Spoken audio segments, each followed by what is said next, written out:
ನಮಸ್ತೆ ವೀಕ್ಷಕರೇ, ನಾನು ಈ ದಿನ ಪೊಂಗಲ್ನ ವಿಭಿನ್ನವಾಗಿ ಯಾವ ರೀತಿ ಮಾಡೋದು ಅಂತ ತೋರಿಸ್ತಾ ಇದ್ದೀನಿ. ಈ ರೀತಿ ಮಾಡಿ ನೋಡಿ, ತುಂಬ ಡಿಫ್ರೆಂಟ್ ಆಗಿರುತ್ತೆ. ಟೇಸ್ಟಲ್ಲೂ ಕೂಡ ತುಂಬಾ ಚೆನ್ನಾಗಿ ಬರುತ್ತೆ.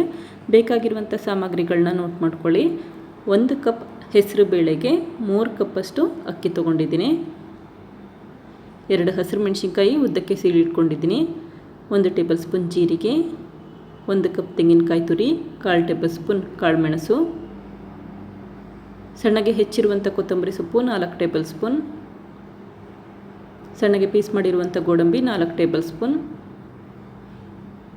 4 ಗರಿಯಷ್ಟು ಕರಿಬೇವಿನ ಸೊಪ್ಪು, ಪೆಪ್ಪರ್ ಪೌಡರ್ 1/4 ಟೇಬಲ್ ಸ್ಪೂನ್, ಜೀರಿಗೆ 1/4 table spoon, garam masala powder 1/4 table spoon, ಶುಂಠಿ ಸಣ್ಣಗೆ ಹೆಚ್ಚಿರುವಂಥದ್ದು 1 ಟೇಬಲ್ ಸ್ಪೂನ್, 3 ಬೆಳ್ಳುಳ್ಳಿನ ಕ್ರಷ್ ಮಾಡಿಟ್ಕೊಂಡಿದ್ದೀನಿ, 2 ಟೇಬಲ್ ಸ್ಪೂನ್ ತುಪ್ಪ, ಸಬ್ಬಸಿಗೆ ಸೊಪ್ಪನ್ನ 3 ಬಾರಿ ಉಪ್ಪು ಹಾಕಿ ನೀರಲ್ಲಿ ತೊಳೆದು ನಂತರ ಕಟ್ ಮಾಡಿ ಇಟ್ಕೊಂಡಿದ್ದೀನಿ. 1 ಕಟ್ಟಷ್ಟಿದೆ ಅಥವಾ 1 ಕಪ್ಪಷ್ಟು ತೊಗೊಂಡಿರಿ. ಅರಿಶಿಣದ ಪುಡಿ 1/2 ಟೇಬಲ್ ಸ್ಪೂನ್. ಮೊದಲು ಅಕ್ಕಿ ಮತ್ತು ಹೆಸರು ಬೇಳೆನ ನೀಟಾಗಿ 2 ಬಾರಿ ನೀರಲ್ಲಿ ತೊಳೆದು ನಂತರ ಬೇಯಲಿಕ್ಕೆ ಇಟ್ಕೊಳ್ತಾ ಇದ್ದೀನಿ. ಹೆಸರು ಬೇಳೆನ ತುಪ್ಪದಲ್ಲಿ ಹುರಿಯೋ ಅವಶ್ಯಕತೆ ಏನಿರಲ್ಲ, ಡೈರೆಕ್ಟಾಗಿ ಅಕ್ಕಿಗೆ ಮಿಕ್ಸ್ ಮಾಡಿ ಬೇಯಲಿಕ್ಕೆ ಇಟ್ಕೊಳ್ಳಿ. ಈಗ 10 ಕಪ್ಪಷ್ಟು ನೀರು ಹಾಕಿ ಬೇಯಲಿಕ್ಕೆ ಇಟ್ಕೊಳ್ತಾ ಇದ್ದೀನಿ. ನೀರಿನ ಪ್ರಮಾಣ ಸ್ವಲ್ಪ ಜಾಸ್ತಿ ಹಾಕ್ಕೊಂಡು ಬೇಯಲಿಕ್ಕೆ ಇಟ್ಕೊಳ್ಳಿ. 10 ನಿಮಿಷ ಆಗಿದೆ. ಅನ್ನ ಮತ್ತು ಹೆಸರುಬೇಳೆ ಬೆಂದಿದೆ. ಈ ಸಮಯದಲ್ಲಿ ಸಣ್ಣಗೆ ಹೆಚ್ಚಿರುವಂಥ ಸಬ್ಬಸಿಗೆ ಸೊಪ್ಪು ಹಾಕ್ಕೊಳ್ತಾ ಇದ್ದೀನಿ. ನೀವು ಮುಂಚೆನೇ ಹಾಕೋಬಹುದು, ಆದರೆ ಈಗ ಹಾಕೋದ್ರಿಂದ ಕಲರ್ ಹಾಗೇ ಇರುತ್ತೆ ಅಂತಷ್ಟೇ. ಅರಿಶಿಣದ ಪುಡಿ 1/4 ಟೇಬಲ್ ಸ್ಪೂನ್, ಉಪ್ಪು ರುಚಿಗೆ ತಕ್ಕಷ್ಟು ಹಾಕಿದ್ದೀನಿ. ಈಗ ಮತ್ತೆ ಇದಕ್ಕೆ ಸ್ವಲ್ಪ ನೀರು ಹಾಕ್ಕೊಳ್ತಾ ಇದ್ದೀನಿ. ತುಂಬ ಗಟ್ಟಿ ಮಾಡೋಕ್ಕೆ ಹೋಗಬೇಡಿ, ಸ್ವಲ್ಪ ತೆಳು ಇದ್ದರೆ ಚೆನ್ನಾಗಿ ಅನಿಸುತ್ತೆ. ಈಗ ಅನ್ನದ ಮಿಶ್ರಣ ಹಾಗೆ ಬೇಯ್ತಾ ಇರಲಿ. ಇನ್ನೊಂದು ಸ್ಟವಲ್ಲಿ ಒಗ್ಗರಣೆ ಮಾಡ್ಕೊಳ್ತಾ ಇದ್ದೀನಿ. 2 ಟೇಬಲ್ ಸ್ಪೂನ್ ತುಪ್ಪ ಹಾಕಿ ನಂತರ ಗೋಡಂಬಿ ಹಾಕ್ಕೊಂಡಿದ್ದೀನಿ. ಗೋಡಂಬಿ ಬಣ್ಣ ಸ್ವಲ್ಪ ಬದಲಾದ ತಕ್ಷಣವೇ ತೆಗೆದಿಟ್ಕೊಳ್ತಾ ಇದ್ದೀನಿ. ಅದೇ ಬಾಣಲಿಗೆ ಮತ್ತೆ 1 ಟೇಬಲ್ ಸ್ಪೂನ್ ಎಣ್ಣೆ ಹಾಕಿ 1 ಟೇಬಲ್ ಸ್ಪೂನ್ ಜೀರಿಗೆ ಹಾಕಿದ್ದೀನಿ.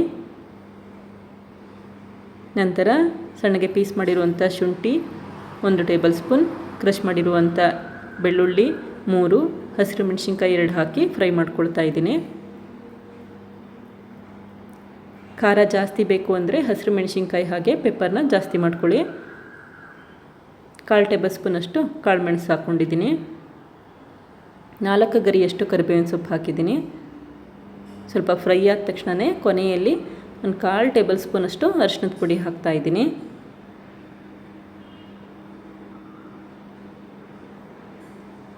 ಅನ್ನ ಮತ್ತು ಹೆಸರು ಬೇಳೆನ ಬೇಯಲಿಕ್ಕೆ ಇಟ್ಕೊಂಡೆ ಈ ಹಸಿರು ಮೆಣಸಿನ್ಕಾಯಿ ಆಗಿರ್ಬೋದು, ಶುಂಠಿ ಆಗಿರ್ಬೋದು, ಕೊತ್ತಂಬರಿ ಸೊಪ್ಪು ಆಗಿರಬಹುದು, ಅದನ್ನು ಹೆಚ್ಚಿಟ್ಕೋಬಹುದು. ಈಗ ಸ್ವಲ್ಪ ನೀರು ಹಾಕಿ ಮತ್ತೆ ಮಿಕ್ಸ್ ಮಾಡ್ಕೊಳ್ತಾ ಇದ್ದೀನಿ. ನೀರಾದಷ್ಟು ತೆಳು ಜಾಸ್ತಿ ಹಾಕಿದಷ್ಟು ತೆಳುಗಾಗ್ತಾ ಬರುತ್ತೆ. ಮಧ್ಯ ಮಧ್ಯ ಹಾಕಿದ್ರೆ ತೊಂದರೆ ಏನಿಲ್ಲ, ನೀಟಾಗಿ ಬೇಯುತ್ತೆ. ಈಗ 1 ಕಪ್ಪಷ್ಟು ತೆಂಗಿನಕಾಯಿ ತುರಿ ಹಾಕಿದ್ದೀನಿ. ನಂತರ ಕೊತ್ತಂಬರಿ ಸೊಪ್ಪು 4 ಟೇಬಲ್ ಸ್ಪೂನಷ್ಟು ಸಣ್ಣಗೆ ಹೆಚ್ಚಿಟ್ಕೊಂಡಿರುವಂಥದ್ದು, ಜೀರಿಗೆ powder 1/4 table spoon, 1/4 table spoon pepper powder ಹಾಕಿ ಮಿಕ್ಸ್ ಮಾಡ್ತಾ ಇದ್ದೀನಿ. ಈಗ ಮಾಡಿಟ್ಟಿರುವಂಥ ಒಗ್ಗರಣೆ ಕೂಡ ಇದೇ ಸಮಯದಲ್ಲಿ ಹಾಕ್ಕೊಳ್ತಾ ಇದ್ದೀನಿ.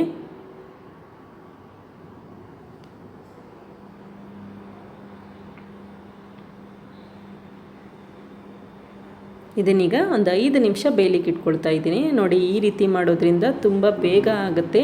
ಒಂದು ಸೈಡ್ ಒಗ್ಗರಣೆ ಮಾಡ್ಕೋಬಹುದು, ಇನ್ನೊಂದು ಸೈಡು ಅನ್ನ ಮತ್ತು ಹೆಸರು ಬೇಳೆನ ಬೇಯಲಿಕ್ಕೆ ಇಟ್ಕೊಂಡಿದ್ದೀನಿ. ಈಗ ಹುರಿದಿರುವಂಥ ಅಥವಾ ಫ್ರೈ ಮಾಡಿರುವಂಥ ಗೋಡಂಬಿ ಹಾಕಿದ್ದೀನಿ. ಹಾಗೆ 1/4 ಟೇಬಲ್ ಸ್ಪೂನಷ್ಟು ಗರಂ ಮಸಾಲ ಹಾಕಿ 1 ನಿಮಿಷ ಬೇಯಲಿಕ್ಕೆ ಇಟ್ಕೊಳ್ತಾ ಇದ್ದೀನಿ. ಈಗ ರೆಡಿಯಾಗಿದೆ. ನೋಡಿದ್ರಲ್ಲ ವೀಕ್ಷಕರೇ, ಎಷ್ಟು ಸುಲಭವಾಗಿ ಡಿಫ್ರೆಂಟಾಗಿ ಪೊಂಗಲ್ನ ಮಾಡಬಹುದು ಅಂತ. ತುಂಬ ಚೆನ್ನಾಗಿರುತ್ತೆ. ನೀವು ಕೂಡ ಪ್ರಯತ್ನಿಸಿ. Thank you. ಲೈಕ್ ಮಾಡಿ ಮತ್ತು ಸಬ್ಸ್ಕ್ರೈಬ್ ಮಾಡಿ.